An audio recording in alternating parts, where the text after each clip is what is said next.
Bien, buenas noches. Es un gusto para mí compartir con ustedes. Soy Sofía Chipana y bueno, pues, les digo buenas noches, pero pueden ser buenas tardes o buen día el tiempo en que ustedes vean este video y en la cual pues estaremos reflexionando las reflexiones teológicas sobre la violencia a la mujer, ¿no? Entonces vamos a ir viendo de qué manera la violencia y lo sagrado tienen, ¿no?, alguna relación o se relacionan, ¿no? Justamente vamos a ver, ¿no?, de qué manera pues muchas veces lo sagrado tiene repercusiones en una violencia simbólica, ¿no? Entonces vamos a ir, ¿no?, reflexionando y viendo de qué manera, ¿no?, en nuestras creencias, en nuestra vida de fe, en nuestras espiritualidades, lo sagrado o esa noción de lo sagrado tiene, ¿no?, sus efectos en nuestra convivencia, en nuestras actitudes, en nuestros modos de relacionarnos, ¿sí? Es un tema, yo siento así como muy difícil de tocar porque toca nuestra subjetividad, ¿no?, aquello que nosotros consideramos como sagrado. Y por lo tanto, al ser sagrado, pues es difícil cuestionar, ¿no?, algo que pensamos que trasciende nuestras realidades, pero también tiene que ver con nuestros imaginarios, ¿no? Justamente lo que vamos a preguntar nos vamos a preguntar sobre los imaginarios de lo sagrado que tenemos, ¿no? Entonces vamos a hacer algunos abordajes, ¿no?, de lo que ya ustedes han estado tocando en las anteriores temáticas, ¿no? Entonces, vamos a ver aquí, ¿no?, cómo realmente hay, ¿no?, detrás de lo que va a ser las reflexiones en torno a lo sagrado, vamos a encontrar el mandato masculino. ¿Sí? Esto va a ser muy importante a considerar, ¿no? El mandato masculino que ya ustedes han ido viendo en las otras sesiones, ¿no? ¿Por qué decimos que hay un mandato masculino? Sobre todo en las religiones monoteístas, como llamamos, y el cristianismo está dentro de estas religiones monoteístas, encontramos la figura, ¿no?, de Dios Padre, Dios Hijo y Espíritu Santo. Entonces tenemos como una configuración masculina de lo divino, ¿sí?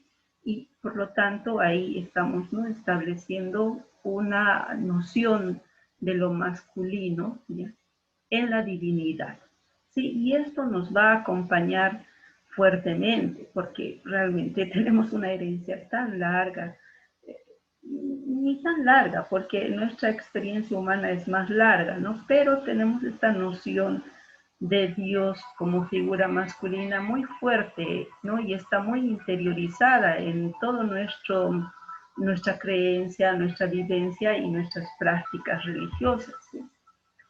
Y de algún modo, pues esto ha establecido ciertas violencias simbólicas, ¿no?, que hemos empezado a interiorizar o hemos interiorizado, ¿sí? Por una parte es la preeminencia de un solo Dios, lo que les decía, ¿no? Ese Dios masculino, ¿no?, que tiene figuras masculinas, tiene algunas características femeninas, pero es plenamente masculina, ¿sí? Este Dios masculino que se ubica en un templo y tiene como servidores a sacerdotes, ¿no? Servidores más próximos, ¿no? Aunque vamos a encontrar otras figuras relacionadas, ¿no? Así como un vínculo con este Dios masculino, pero sobre todo así como tiene las figuras de los sacerdotes, ¿no? Y por otra parte vemos, ¿no?, que al presentar una figura masculina de Dios, como vamos a ver, ¿no es cierto?, en muchos textos en el Antiguo Testamento y también en el Nuevo Testamento, ¿no? Entonces aquí se genera una ruptura con las relaciones sagradas femeninas, ¿sí? Y ¿no?, estas experiencias con lo sagrado femenino tenía que ver con los ciclos del cosmos y sus diversas ritualidades. ¿Ya? Una vez que no se mantiene o se presenta a un dios masculino hegemónico, estas figuras de lo femenino empiezan, ¿no es cierto?, a degradarse, porque algunas se degradan, son presentadas como figuras incluso del mal, ¿ya? Y por lo tanto, pues eso hace como que la misma población empiece a rechazarlas y alejarse, ¿no? Y por otra parte también acontece que hay un dominio del cuerpo, ¿ya? Entonces es como un mandato, ¿no es cierto?, que procede de Dios en relación al dominio del cuerpo, ¿ya? Y ese dominio del cuerpo va a estar mediada por lo puro y lo impuro, ¿ya? Entonces, ¿cómo realmente no mantener al cuerpo puro, ya, de aquello que puede hacerlo impuro? Entonces, esto tiene que ver con esa noción de lo sagrado, ¿no? Que realmente va a ser santo y que va a ser profano, ¿no? Entonces, esta es otra dicotomía o, ¿no?, o una perspectiva binaria que aleja, ¿no es cierto?, rompe esas nociones o integrales de la vida, ¿no? Y se empieza a instaurar esto que ya ustedes han visto, ¿no?, esta perspectiva dualista o binaria, ¿no es cierto?, de las realidades, de ver siempre la vida como bien y mal. Y esto va a recaer fuertemente en el cuerpo, ¿sí? Y por lo tanto, desde esa dominación del cuerpo se va a establecer una heterosexualidad normativa, ¿no es cierto? Y en esa figura vamos a tener que hay un par binario, ya que es hombre-mujer, y no hay otras formas de expresión de los seres, ¿no? Entonces ahí se plantea como esas dos, ¿no es cierto?, esa figura binaria, y que va a estar muy relacionada también a esa estructura eh, que dijimos dualista, ¿no es cierto?, que se separa, ¿no es cierto?, que separa las realidades, ¿ya? Y por lo tanto, en esa estructura dualista, la mujer siempre va a estar del lado de lo subjetivo, ¿ya? Y el varón como del lado de lo racional, ¿no? De aquello que es más objetivo, ¿ya? Y que va a tender siempre más como a acceder a esas dimensiones del espíritu, ¿no es cierto? Mientras tanto, el cuerpo femenino más vinculado a la materia. Entonces, eso tiene que ver con esa estructura dualista, ¿no?, que se empieza pues a plantear ya en toda una connotación, ¿no es cierto?, de rupturas en las relaciones en torno a esa preeminencia de un solo Dios y masculino, ¿no? Entonces empieza así a hacer una serie de articulaciones en torno al bien y el mal.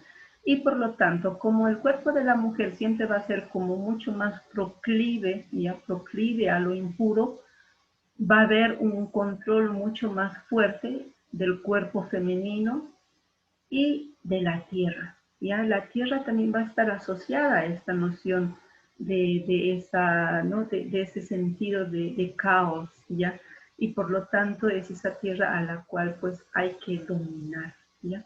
Eso tenemos también, estas figuras de dominación lo tenemos en algunos textos de la Biblia, sobre todo en Génesis 1, ¿no?, cuando habla de la dominación de la tierra. Hay otras traducciones que se pueden hacer, pero la dominación como es la que prima, ¿no?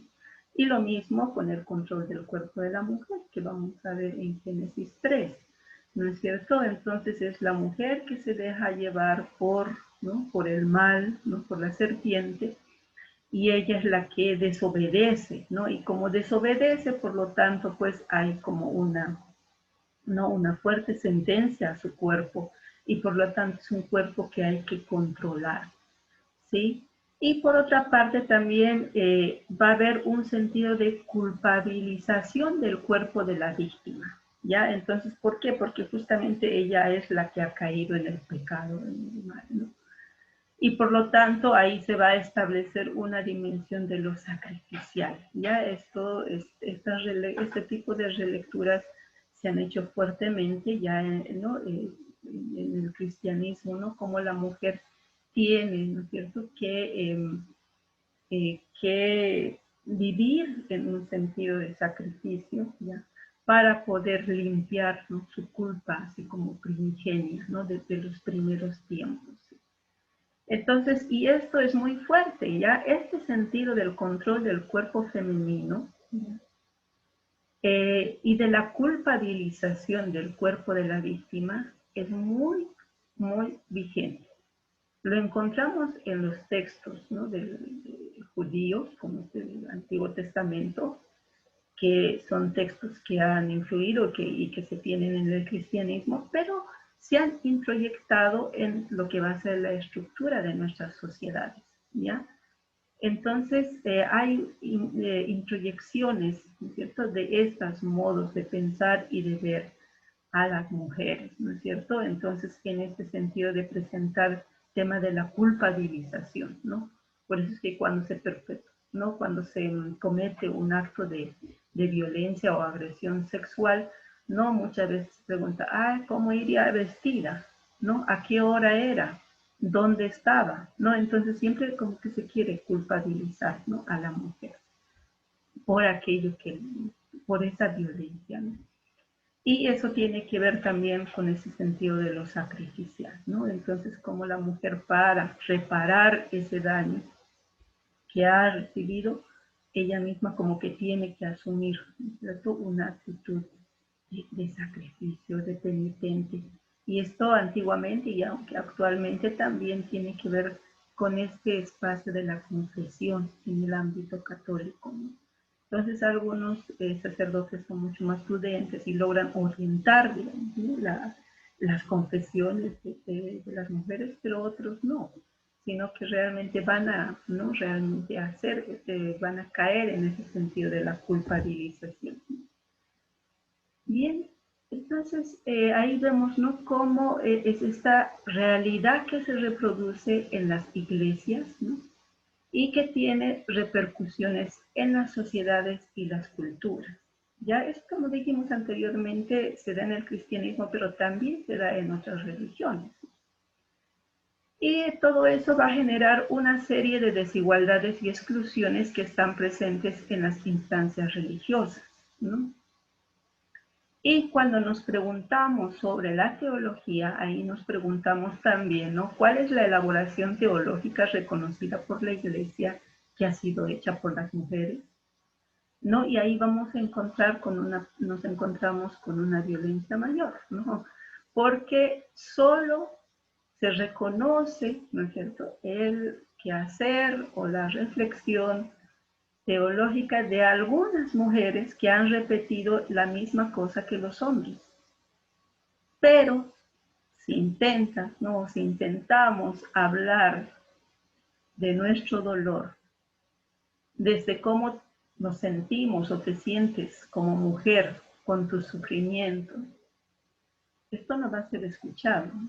¿Por qué? Porque en las reflexiones teológicas o estudios teológicos lo que prima también es la razón, ¿no? Y no tanto estos otros niveles que tienen que ver con la vida y con las experiencias, ¿no? Ahí está nuevamente, ¿no?, actuando esta estructura dualista, ¿no es cierto?, que está separando lo subjetivo de lo objetivo y a los sentimientos de la razón, ¿sí? Y por lo tanto, pues, el dolor de la mujer no es normativo, ¿no?, en el sentido de que el dolor del hombre sí. La crucifixión del hombre, en este caso de Jesús, tiene más sentido que el dolor de su madre María, ¿no? La sangre de Jesús es redentora, pero nunca se habló de la sangre de las mujeres, que más bien es considerada como impureza, ¿no? Entonces hay muchos textos bíblicos donde se presenta, pues, los cuerpos menstruantes, los cuerpos de las parturientas que han sangrado como impuros, ¿no? Entonces, ahí nos preguntamos, ¿no?, ante las violencias que se viven, ¿no?, de estos cuerpos que sangran, también en manos de sus agresores, ¿no?, ante esas violencias, las religiones o la iglesia o las iglesias callan, ¿no? Entonces, esto es muy importante considerar, ¿no?, de qué manera toda esta estructura simbólica y de relecturas que se hace, ¿no?, en torno a estos textos que consideran sagrados, están ejerciendo, ¿no?, ciertos órdenes, ¿no?, o ciertos patrones, ¿sí? Bien, y de ese modo, pues, Ivone Guevara, que es una teóloga, ¿no?, ella dice que la tradición patriarcal mostró la grandeza del pensamiento y la pequeñez del sexo, ¿no?, la sordidez de la genitalidad y sobre todo la genitalidad femenina. Y esto tiene que ver con la asociación al cuerpo, ¿no es cierto?, femenino. Y cuanto más la opuso a la grandeza y a los vuelos del espíritu, más la tornaba objeto del deseo prohibido, objeto de codicia, objeto de guerra, objeto de violación permitida. A fuerza de negarla y esconderla, permitía que su energía oculta se manifestase como pecado y a partir de ahí pudiese reprimirla con más rigor y vigor. Fue preciso que nos hicieran creer en el dualismo constitutivo de nuestros cuerpos, en la inmundicia de nuestra genitalidad, para que ellos pudiesen dominar, herir, corromper, violar y finalmente también construir civilizaciones. Nuestro Eros dominado construyó una civilización de represión y nos hizo capaces de vivir la ilusión de la libertad en mayor o menor complicidad con todas estas formas de opresión. No, esta es una reflexión que Ivone Guevara plantea sobre la realidad, la violencia, ¿no?, que se genera hacia las mujeres, ¿ya? Y que de algún modo pues se sostienen también, ¿no?, en estas figuras masculinas que se presentan, ¿no? Y bueno, Ivone Guevara está muy relacionada a todo lo que va a ser el proceso de la teología feminista, ¿ya?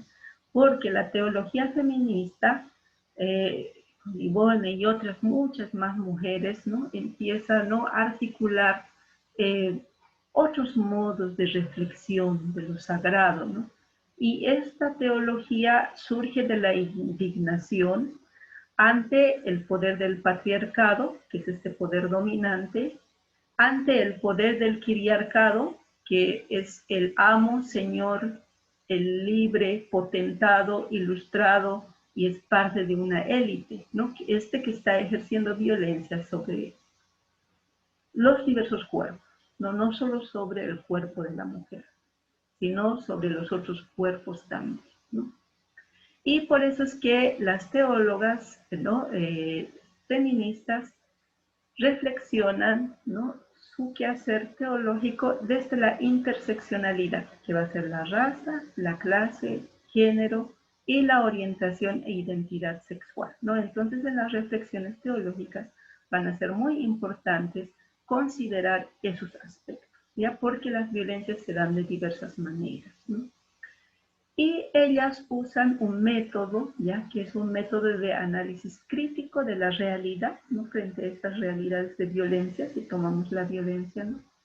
¿Qué es lo que acontece, ¿no es cierto?, en nuestros territorios? ¿Por qué estamos reflexionando en torno a la violencia y sobre todo la violencia a la mujer, ¿no? Entonces hay muchas causas, hay muchas razones para ello. Luego se usa la sospecha sobre las tradiciones, doctrinas, dogmas y teologías.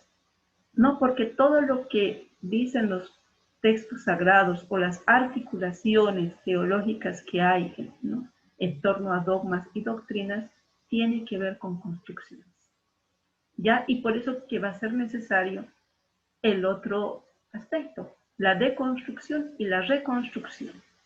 Sí, por lo tanto, pues este es un desafío, ¿no es cierto?, a romper esos modelos hegemónicos de Dios y sus representantes, no, para poder generar esos caminos de deconstrucción y reconstrucción, ¿no? Porque, ¿qué pasa, ¿no es cierto? Algunas teólogas se preguntan, ¿no?, ¿qué hubiera pasado si Dios hubiera sido mujer? ¿No? Y no cualquier mujer, sino una mujer afro, ¿no?, una mujer de ascendencia afro. ¿no? Aquí tenemos justamente esta imagen, ¿no? Donde se presenta a una diosa madre con su hija, ¿no? Muy diferente a lo que vimos en la primera diapositiva que les presenté, ¿no? Que era pues, ¿no? Esta imagen mucho más clásica de Dios como padre, ¿no? Y su hijo. Ya entonces, y esto también puede generar para algunos cierta violencia, porque a veces las reacciones de los hermanos de los varones en las reflexiones teológicas dicen, no, pero si ya estamos volviendo a lo mismo, ¿no? Entonces, si antes presentábamos a Dios como varón y ahora presentarla como mujer, entonces estamos cayendo en lo mismo. No, se trata de deconstruir nuestros imaginarios, ¿no es cierto? De deconstruir nuestros imaginarios y poder plantearnos otros modos de experiencias, ¿no? De lo divino, otros modos de sentir, ¿no? Lo sagrado. Y esto va a ser muy importante, porque de esa manera pues estamos rompiendo esa perspectiva hegemónica, ¿no es cierto? Hegemónica. Y por otra parte va a ser muy importante, ¿no? Vincular también esa ecoteología feminista, porque hay caminos muy interesantes que se están haciendo de cuestionamiento, ¿no? De qué manera, pues, no hay teologías que están agrediendo los cuerpos, ¿no es cierto?, de las mujeres, pero también del cuerpo. Y aquí les voy a leer este aporte de Rosa Dominga Trapazo, una hermana que trabajó mucho con la ecoteología feminista en Perú. Ella dice: el feminismo y la ecología no son movimientos aislados que han surgido casualmente en nuestros tiempos. Ecología y feminismo son más bien movimientos concordantes. Yo me atrevo a pensar que el feminismo necesariamente tuvo que evolucionar hacia el ecofeminismo al poner en evidencia las vinculaciones de todas las formas de opresión y violencia, desde la opresión en el interior de la familia hasta la destrucción del planeta, al denunciar el androcentrismo y el antropocentrismo de la sociedad patriarcal y al oponerse a todas las manifestaciones de dominación de las mujeres y la naturaleza. El ecofeminismo apunta hacia la liberación humana y la armonización entre la humanidad y la naturaleza. Por eso el mensaje del ecofeminismo afirma que la búsqueda de las relaciones igualitarias y armoniosas entre las personas contribuye a establecer relaciones saludables y armoniosas con la naturaleza. En el mismo sentido, cuando nos oponemos a las violaciones de la naturaleza, estamos oponiéndonos a la mentalidad patriarcal que permite la violación de las mujeres. ¿No? Este es un aporte muy importante que desde el feminismo también se está trabajando, sobre todo el feminismo comunitario indígena, ¿no? Que plantea, ¿no?, de qué manera se puede sanar el cuerpo territorio de las mujeres y el cuerpo tierra-territorio, ¿no? Porque la agresión va, ¿no es cierto?, en estos dos niveles, ¿no? Y por otra parte tiene que ver también con las cosmovisiones que tenemos desde nuestras espiritualidades relacionales, ¿no? Y en nuestras espiritualidades andinas esto es muy fuerte, ¿no? Entonces, pues, ¿de qué manera, no? Realmente el pensar en este Dios con un poder hegemónico ha hecho mucho daño también a la tierra, ¿no es cierto? Porque ha generado justamente su dominación en base a la explotación. Y por lo tanto, pues, ¿no? Esta imagen, ¿no? Se hace, ¿no? Está como ahí presente y realmente constituye, ¿no?, una figura de mucha violencia, ¿no?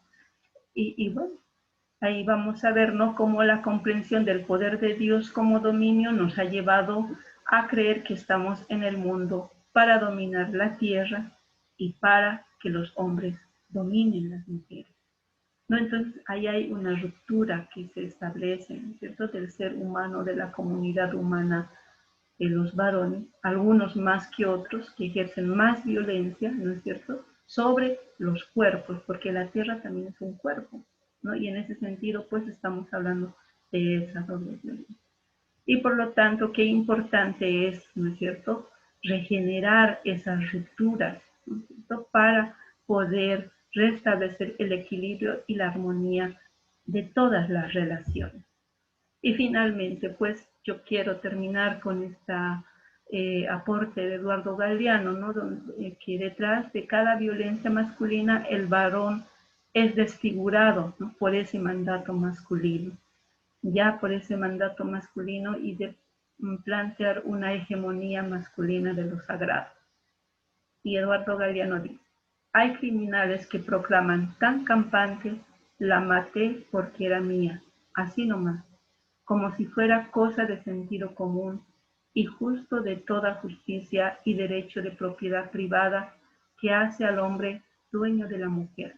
Pero ninguno, ni el más macho de los supermachos tiene la valentía de confesar, la maté por miedo. Porque al final y al cabo el miedo de la mujer a la violencia del hombre es el espejo del miedo del hombre a la mujer sin miedo. Entonces quedo con esta reflexión y vamos a seguir dialogando, ¿no?, en torno a estas reflexiones y a los comentarios que ustedes puedan, ¿no es cierto?, plantear. Muchas gracias.